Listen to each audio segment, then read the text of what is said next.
Good morning, grade sixes, and welcome back to WorksheetCloud. My name is Mrs. Vauget, and remember, if you do have any questions during this lesson, you can email me at grade6@worksheetcloud.com. It seems to be a very cold winter day, and so I'm snuggled up nice and warm. I hope you are too, because we're going to jump into our reading of our novel. I do hope that you will stay till the end, because I've got a little announcement at the end, and I'm sure you're going to enjoy what I have to say. So we ended off where August was talking about the hearing aids that he got, and he was really just not wanting to look even worse than he already does. But once he could hear properly, he decided it was worth it. So we're talking about Via's secret, page 216. A couple of days after spring break ended, Mom found out that Via hadn't told her about a school play that was happening at her high school the next week. Mom was mad. Mom doesn't really get mad that much, though Dad would disagree with that. But she was really mad at Via for that. She and Via got into a huge fight. I could hear them yelling at each other in Via's room. My bionic lobot ears could hear Mom saying, "But what is with you lately, Via? You're moody and taciturn and secretive. What is so wrong with my not telling you about stupid play?" Via practically screamed. "I don't even have a speaking part in it." "Your boyfriend does. Don't you want us to see him in it?" "No, actually, I don't." "Stop screaming. You screamed first." "Just leave me alone, okay? You've been really good about leaving me alone my whole life. So why you choose high school to suddenly be interested, I have no idea." Then I don't know what Mom answered, because it all got very quiet, and even my bionic lobot ears couldn't pick up the signal. I don't know how many of you have ever had a fight with your parents, but it's not nice, guys. My cave. By dinner, they seemed to have made up.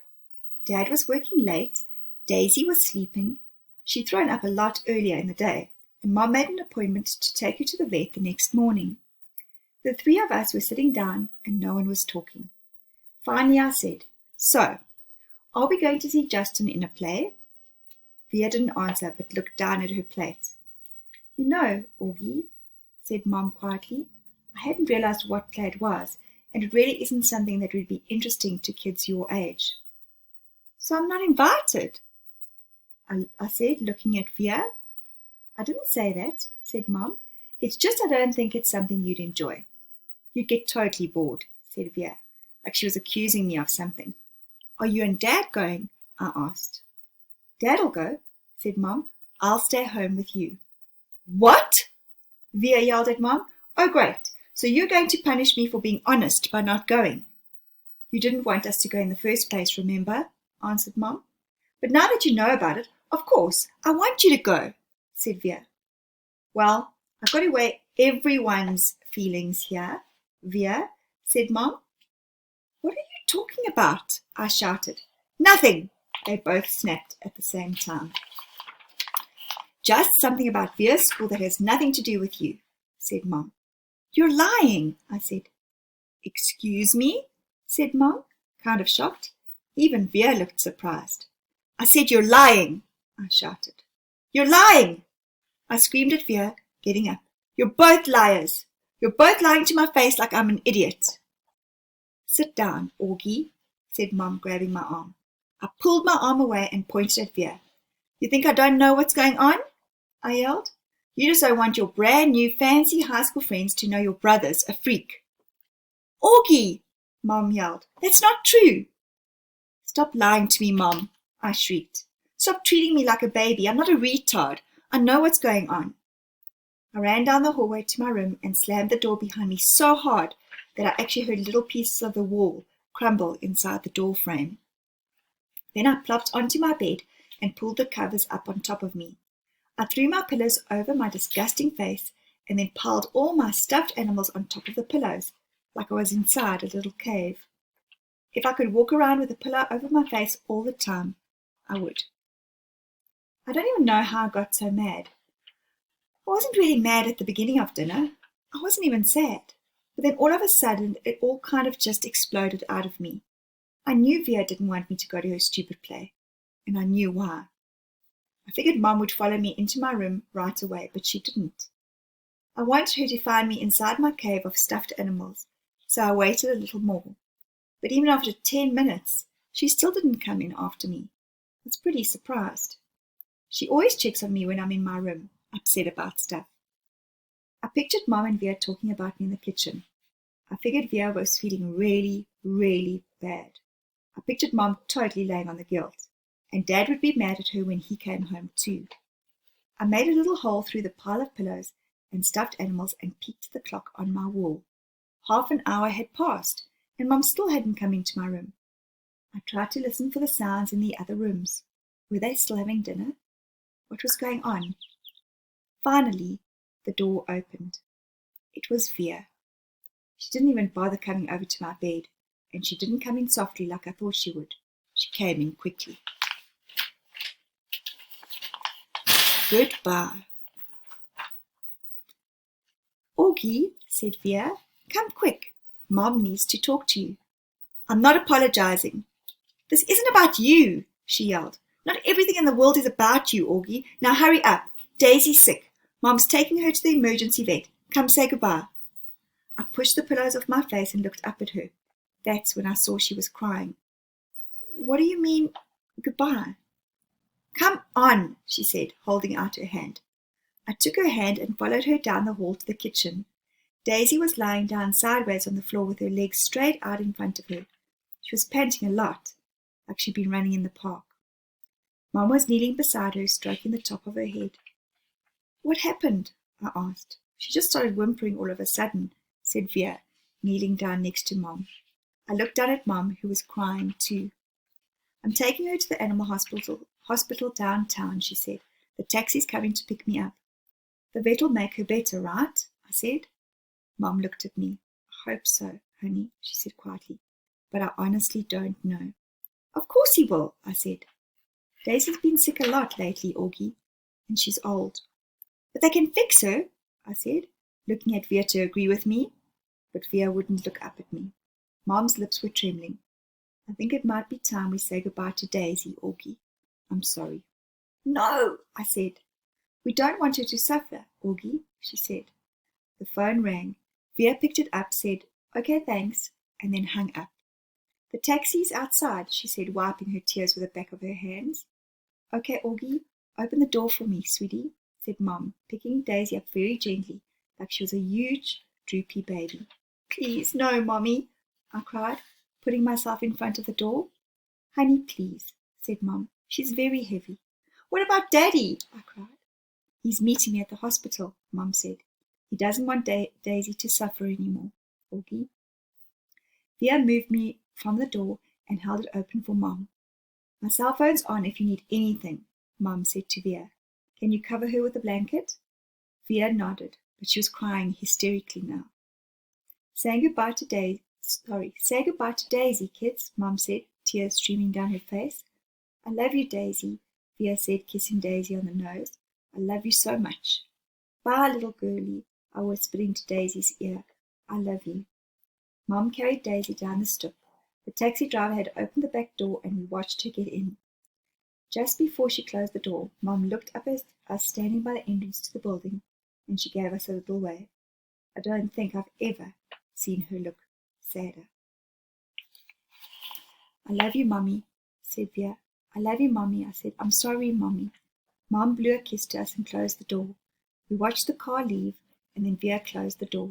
She looked at me a second and then she hugged me very, very tight while we both cried a million tears. I think it's so amazing how sometimes we think things are coincidences, but they're not. I had to say goodbye to my little dog, Squibble, on Monday, which is about 3 or 4 days ago, and I did sob and sob and sob. They do become part of your family, and he was such a special dog and used to talk to me, you know, like so yeah, quite a special chapter for me today as well. Daisy's toys. Justin came over about half an hour later. He gave me a big hug and said, "Sorry, Augie." We all sat down in the living room, not saying anything. For some reason, Via and I had taken all of Daisy's toys from around the house and had put them in a little pile on the coffee table. Now we just stared at the pile. "She really is the greatest dog in the world," said Via. "I know," said Justin, rubbing Via's back. Remember, Justin's the boyfriend. "She just started whimpering, like all of a sudden," I said. Via nodded. Like 2 seconds after you left the table, she said, "Mom was going to go after you, but Daisy just started like whimpering." "Like how?" I said. "Just whimpering, I don't know," said Via. "Like howling?" I asked. "Augie, like whimpering," she answered impatiently. She just started moaning like something was really hurting her, and she was panting like crazy. Then she just kind of plopped down, and Mom went over and tried to pick her up. And whatever, she was obviously hurting. She bit Mom. "What?" I said. "When Mom tried to touch her stomach, Daisy bit her hand," Via explained.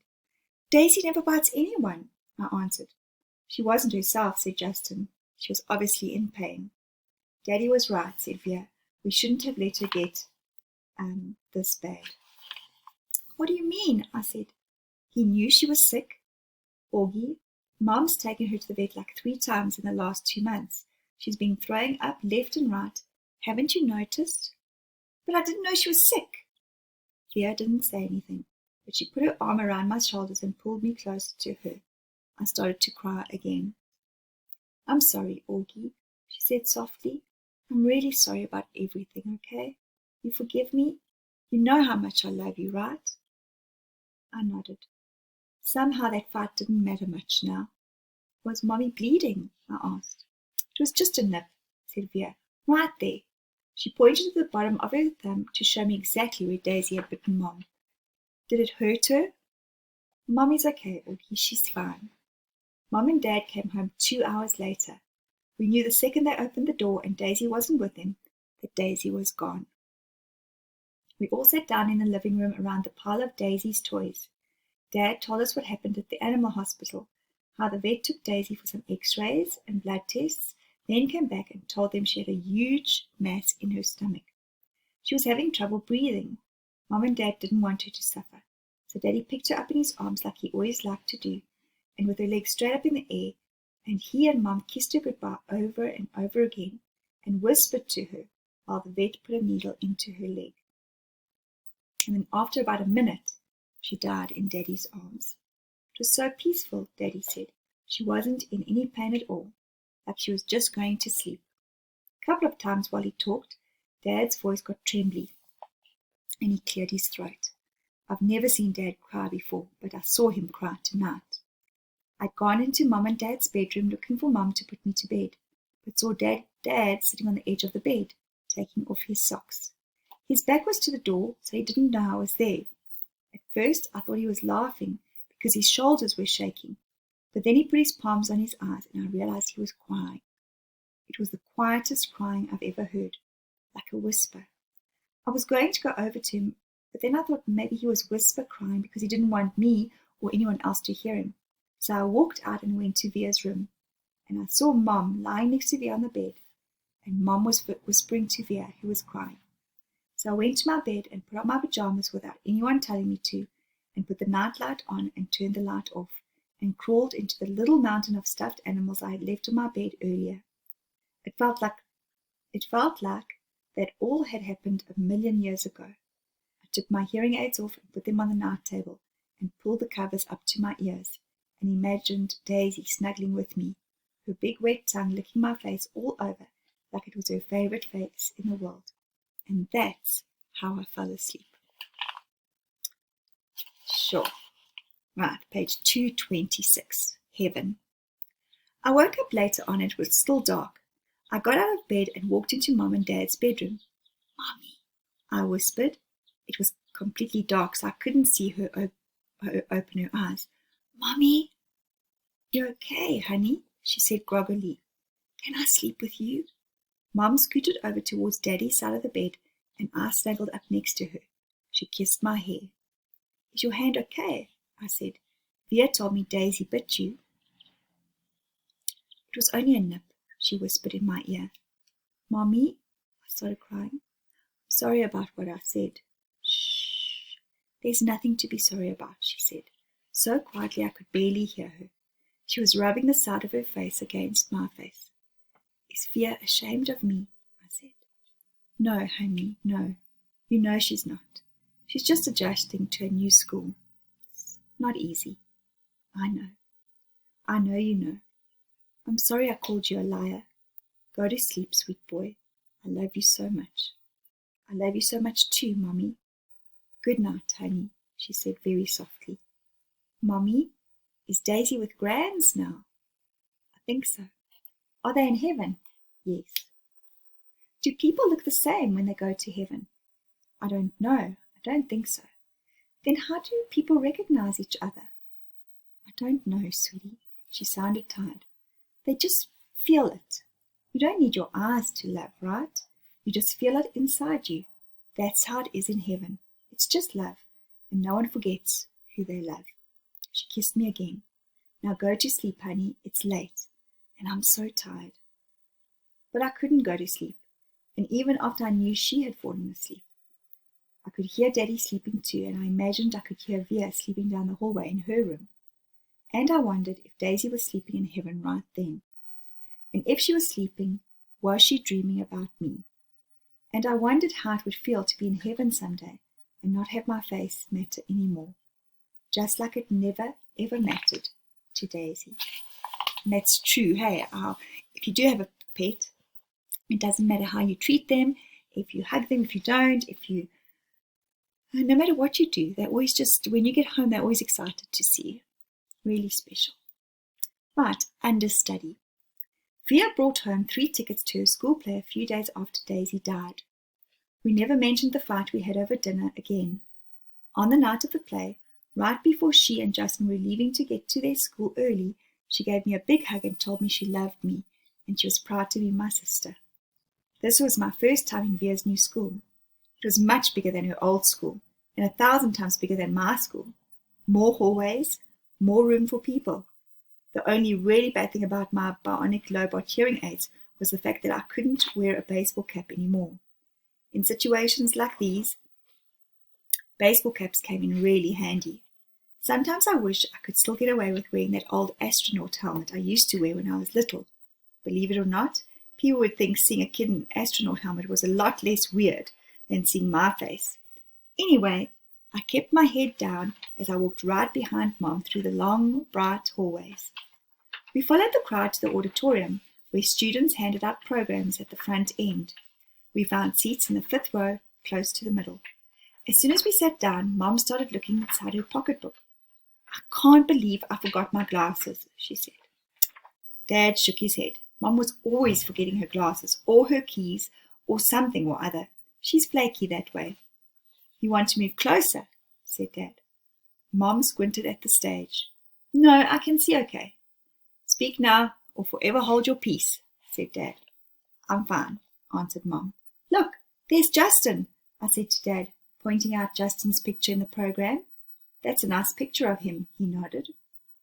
How come there's no picture of Via? I said. She's an understudy, said Mom. But look, here's her name. Why do they call her an understudy? I asked. Wow, look at Miranda's picture, said Mom to Dad. I don't think I would have recognized her. Why do they call it an understudy? I repeated. It's what they call someone who replaces an actor if he can't perform for some reason, answered Mom. Did you hear Martin's getting remarried? Dad said to Mom. Are you kidding me? Mom answered like she was surprised. Who's Martin? I asked. Miranda's father, Mom answered, and then to Dad, who told you? I ran into Miranda's mother in the subway. She's not happy about it. He has a new baby on the way and everything. Wow, said Mom, shaking her head. What are you guys talking about? I said. Nothing, answered Dad. But why do they call it an understudy? I said. I don't know, Augie Doggy, Dad answered. Maybe because the actors kind of study under the main actors or something. I really don't know. I was going to say something else, but then the lights went down. The audience got very quiet very quickly. Daddy, can you please not call me Augie Doggy anymore? I I whispered in Dad's ear. Dad smiled and nodded and gave me a thumbs up. The play started. The curtain opened. The stage was completely empty except for Justin, who was sitting on an old rickety chair, tuning his fiddle. He was wearing an old-fashioned type of suit and a straw hat. The play is called Our Town, he said to the audience. It was written by Thornton Wilder, produced and directed by Philip Davenport. The name of the town is Grover's Corner, New Hampshire, just across the Massachusetts line. Latitude 42 degrees, 40 minutes. Longitude 70 degrees, 37 minutes. The first act shows a day in our town. The day is May 7th, 1901. The time is just before dawn. I knew right then and there that I was going to like this play. It wasn't like the other plays I've been to, like The Wizard of Oz or Cloudy with a Chance of Meatballs. No, this was grown up seeming, and I felt smart sitting there watching it. A little late in the play, a character named Mrs. Webb calls out for her daughter Emily. I knew from the program that that was the part Miranda was playing, so I leaned forward to get a better look at her. "That's Miranda," Mom whispered to me, squinting at the stage when Emily walked out. "She looks so different." "It's not Miranda," I whispered. "It's Via." "Oh my goodness," said Mom, lurching forward in her seat. "Shh," said Dad. "It's Via," Mom whispered to him. "I know," whispered Dad, smiling. "Shh." The ending. The play was so amazing. I don't want to give away the ending, but it's the kind of ending that makes people in the audience teary. Mom totally lost it when Via, as Emily, said, "Goodbye, goodbye, my world. Goodbye, Grover's Corner. Mama and Papa. Goodbye to clocks ticking and Mama's sunflowers. And food and coffee. And new iron dresses and hot baths. And sleeping and waking up. Oh, Earth, you're too wonderful for anybody to realize you." Via was actually crying while she was saying this, like real tears. I could see them rolling down her cheeks. It was totally awesome. After the curtain closed, everyone in the audience started clapping. Then the actors came out one by one. Via and Justin were the last ones, and when they appeared, the whole audience rose to their feet. "Bravo!" I heard Dad yelling through his hands. "Why is everyone getting up?" I said. "It's a standing ovation," said Mom, getting up. So I got up and clapped and clapped. I clapped until my hands hurt. For a second, I imagined how cool it would be to be Via and Justin right then, having all these people standing up and cheering for them. I think there should be a rule that everyone in the world should get a standing ovation at least once in their lives. Finally, after I don't know how many minutes, the line of actors on stage stepped back and the curtain closed in front of them. The clapping stopped and the lights went up and the audience started getting up to leave. Me and Mom and Dad made our way to Backstage. Crowds of people were congratulating the performers, surrounding them, patting them on the back. We saw Via and Justin at the center of the crowd, smiling at everyone, laughing and talking. "Via!" shouted Dad, waving as he made his way through the crowd. When he got close enough, he hugged her and lifted her off the floor a little. "You were amazing, sweetheart." "Oh my goodness, Via!" Mom was screaming with excitement. "Oh my goodness, oh my goodness!" She was hugging Via so hard I thought Via would suffocate, but Via was laughing. "You were brilliant," said Dad. "Brilliant," Mom said, kind of nodding and shaking her head at the same time. "And you, Justin?" said Dad, shaking Justin's hand and giving him a hug at the same time. "You were fantastic." "Fantastic," Mom repeated. She was honestly so emotional she could barely talk. "What a shock to see you up there, Via," said Dad. "Mom didn't recognize you at first," I said. "I didn't recognize you," said Mom, her hand over her mouth. "Miranda got sick right before the show started," said Via, all out of breath. "There wasn't even time to make an announcement. I have to say she looked kind of strange because she was wearing all this makeup and I've never seen her like this before." "And you just stepped in there right at the last minute?" said Dad. "Wow." "She was amazing, wasn't she?" said Justin, his arm around Via. "There wasn't a dry eye in the house," said Dad. "Is Miranda okay?" I said, but no one heard me. At that moment, a man who I think was their teacher came over to Justin and Via, clapping his hands. "Bravo, bravo, Olivia and Justin." He kissed Via on both cheeks. I flubbed a couple of lines, said Via, shaking her head. But you got through it, said the man, smiling ear to ear. Mr. Davenport, these are my parents, said Via. You must be so proud of your girl, he said, shaking their hands with both his hands. We are. And this is my little brother August, said Via. He looked like he was about to say something, but suddenly froze when he looked at me. Mr. D, said Justin, pulling him by the arm, come meet my mom. Via was about to say something to me, but then someone else came over and started talking to her, and before I knew it, I was kind of alone in the crowd. I mean, I knew where Mom and Dad were, but there were so many people all around us, and people kept bumping into me, spinning me around a bit, giving me that 1-2 look, which made me feel kind of bad. I don't know if it was because I was feeling hot or something, but I kind of started getting dizzy. People's faces were blurring in my head, and their voices were so loud it was almost hurting my ears. I tried to turn the volume down on my lowbot ears, but I got confused and turned them loud at first, which kind of shocked me. And then I looked up, and I didn't see Mom or Dad or Via anywhere. Via! I yelled out. I started pushing through the crowd to find Mom. Mommy! I really couldn't see anything but people's stomachs and tires all around me. Mommy! Suddenly someone picked me up from behind. Look who's here, said a familiar voice, hugging me tight. I thought it was Via at first, but when I turned around, I was completely surprised. Hey, Major Tom, she said.